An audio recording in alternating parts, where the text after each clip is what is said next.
Bonjour à tous, je m'appelle Lolita et sur cette chaîne, je vous aide à mener une vie créative.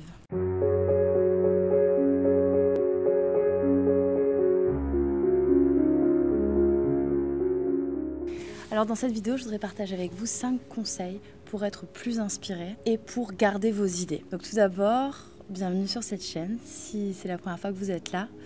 Je m'appelle Lolita et je suis passionnée par la créativité. Et j'ai ouvert cette chaîne pour donner des trucs et des astuces que je trouve au quotidien pour être plus créatif, ou si on est complètement bloqué, pour réussir à reprendre confiance en ce qu'on fait. Enfin bon, j'ai plein d'idées, cette chaîne est toute neuve, mais voilà.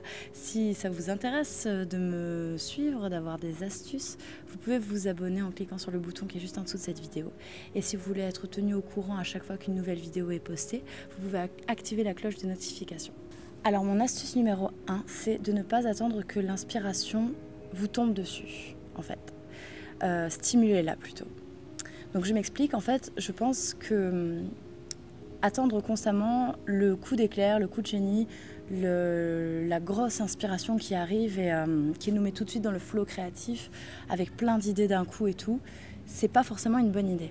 Parce que oui, c'est super chouette quand ça arrive, mais par contre, c'est difficilement contrôlable. Et si on vit notre vie créative juste basée sur ces coups d'inspiration-là, ça va être assez difficile. Donc plutôt que d'attendre d'avoir la bonne idée qui arrive comme ça d'un coup, je vous conseille de faire le premier pas. Si vous êtes devant une page blanche, commencez quelque part, écrivez blablabla, bla bla bla, ou alors jouez une mélodie de n'importe quoi. Et petit à petit, vous allez voir qu'en fait, les idées vont arriver. C'est un effet boule de neige en fait. Une idée en entraîne une autre, en entraîne une autre, en entraîne une autre. Par contre, si vous êtes dans une situation où vous êtes complètement frustré parce que vous n'arrivez pas du tout à créer, que vous avez passé 1 heure à essayer de trouver la bonne idée et qu'il n'y a rien qui vient, que vous avez beau tout essayer, il n'y a rien qui vient, alors là, je vous conseillerais d'utiliser une autre méthode et je vais continuer du coup à vous donner des astuces. Donc mon conseil numéro 2, c'est d'aller à l'extérieur, en fait de vous sortir complètement de votre problème, en fait de ce qui coince, ce qui vous empêche de trouver une bonne idée sur le moment et d'aller faire un tour. Donc vous pouvez ouvrir les yeux, mettre vos sens en alerte et aller faire un tour dans votre rue ou peut-être aller dans un parc près de chez vous. Ou même aller faire une escapade complètement en dehors de la ville. En fait, faire autre chose, ça permet à l'esprit de se libérer. Je ne sais pas si ça vous est déjà arrivé, mais ça a dû certainement déjà vous arriver, de chercher un objet dans votre maison et de passer toute la journée à le chercher de partout. Et au final, c'est au moment où vous laissez tomber, où vous arrêtez de chercher, que l'objet réapparaît d'un coup, en tout cas que vous tombez dessus par hasard et que vous le trouvez. Ben, en fait, dans votre esprit, ça va être à peu près la même chose. Le fait de trop vous focaliser sur un problème, de chercher l'inspiration avec insistance, c'est quelque chose qui est bien, mais c'est une première étape. C'est à partir du moment où vous allez réussir à lâcher prise, à penser à autre chose, à vous aérer, que là, peut-être, certainement même, la bonne idée va arriver. Vous allez arrêter en fait de stresser sur votre problème et vous allez permettre vraiment à l'inspiration de venir vous dire « mais je suis là en fait, il suffisait juste que tu respires un peu et en fait tu vois c'est pas si compliqué ». Donc sortez, ouvrez les yeux, peut-être regardez des choses que vous n'avez pas l'habitude de regarder. Si d'habitude vous ne portez pas du tout d'importance aux pigeons par exemple, regardez les pigeons, regardez leurs couleurs, regardez leurs ailes. Enfin je sais pas moi, moi ce que j'aime bien regarder des fois dans la rue c'est les numéros des maisons. Les numéros des maisons, souvent, ils sont très différents et ça m'inspire. C'est trop bizarre, mais ça m'inspire.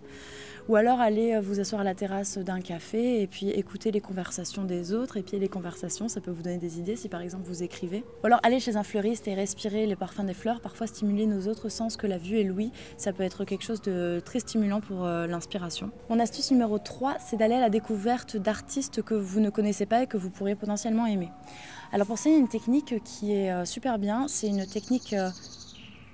J'adore les oiseaux. C'est une technique d'Austin Kleon. Dans son livre Still Like an Artist, Vol comme un artiste, qui dit en fait qui conseille en fait de créer un arbre généalogique d'artistes. Désolée pour les bruits de... Allez, allez, allez, tu peux le faire, tu vas arriver à destination, j'y crois. Ok, j'ai l'impression qu'il s'éloigne. Donc je disais, créez votre arbre généalogique d'artistes en fait. Vous allez vous demander quel artiste vous influence le plus dans votre travail. Donc par exemple, on va dire Sophie Calle. Si vous adorez Sophie Calle et que vous aimez beaucoup son travail, d'ailleurs, je vous invite à aller découvrir le travail de Sophie Calle, c'est vraiment hyper intéressant ce qu'elle fait.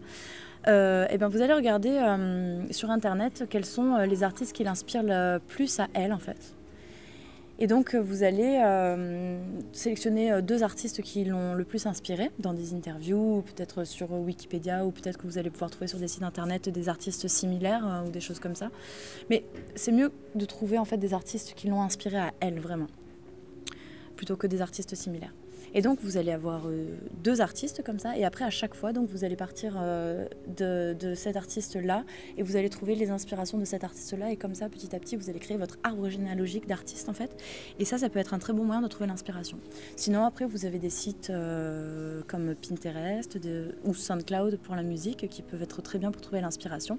D'ailleurs si vous voulez, j'ai créé un fichier avec plus de 60 sites web, blogs musicaux ou blogs artistiques, d'art visuel, architecture, design, photographie ou web radio, des applications et tout ça, avec donc plus de 60 sites pour vous inspirer.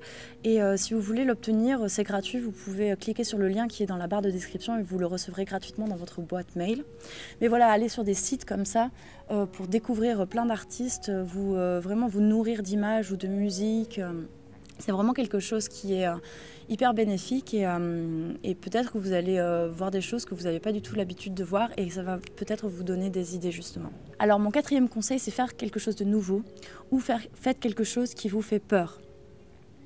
Le voyage, changer d'endroit, c'est quelque chose qui stimule la créativité, c'est pas nouveau, beaucoup d'artistes le disent.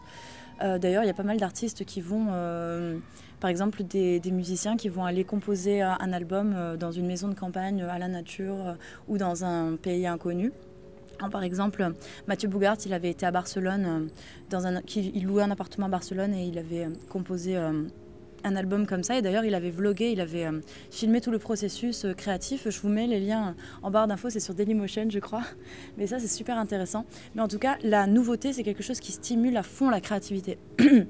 Donc si vous avez l'occasion de faire quelque chose de nouveau, de changer d'endroit, comme je le disais dans mon conseil numéro 1, mais pour le coup de vraiment aller dans des endroits où vous n'avez jamais été, ou alors à des endroits qui vous font peur, ou alors faire une activité en fait qui vous fait peur ou qui est complètement nouvelle pour vous.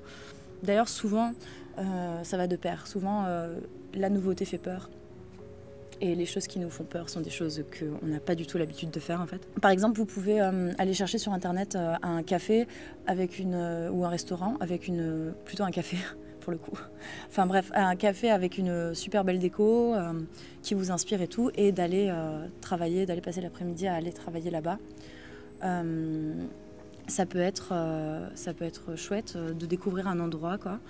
Ou alors je sais pas moi, essayer pour une fois une discipline artistique que vous n'avez pas du tout l'habitude de faire, ou pour laquelle vous pensez ne pas être du tout doué, style si vous êtes musicien et que vous pensez être pas du tout doué pour le dessin, essayez de faire un dessin pour une fois. Allez quelque part, faites un dessin d'observation, quoi, dessiner un arbre, je sais pas, ou au contraire, si vous êtes photographe et que vous pensez ne pas du tout réussir à jouer du piano, allez chez quelqu'un qui a un piano et demandez-lui de vous le prêter, et faites n'importe quoi sur le piano pendant 20 minutes, ça va vous défouler et vous n'avez pas besoin de maîtriser le truc pour juste vous défouler, ça peut être vraiment bien. Sinon, je sais pas, ayez une conversation avec un enfant. Allez ramasser des galets au bord d'une rivière. Parfois, l'inspiration, elle se trouve dans des endroits complètement inattendus.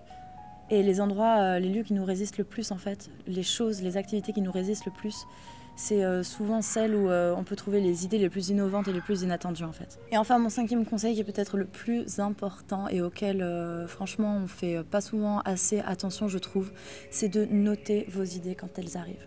Vos idées, elles vont arriver dans des moments complètement inattendus. Vous allez avoir une idée...